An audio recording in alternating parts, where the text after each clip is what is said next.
Here's how to do it step by step in 2026.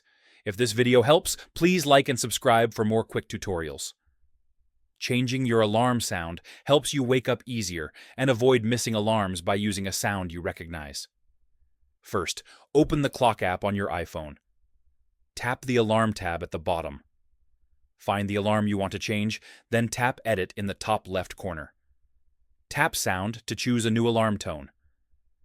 Select from Apple's built-in sounds, or scroll up and choose a song from your music library if available. Tap the sound to preview it. Tap back, then tap Save to apply the new alarm sound. Go to Settings, then tap Sounds and Haptics. Adjust the ringer and alert slider to control alarm volume. Alarm sounds ignore silent mode. Even if your phone is muted, the alarm will still ring. Choose a louder tone or upbeat song to avoid sleeping through alarms.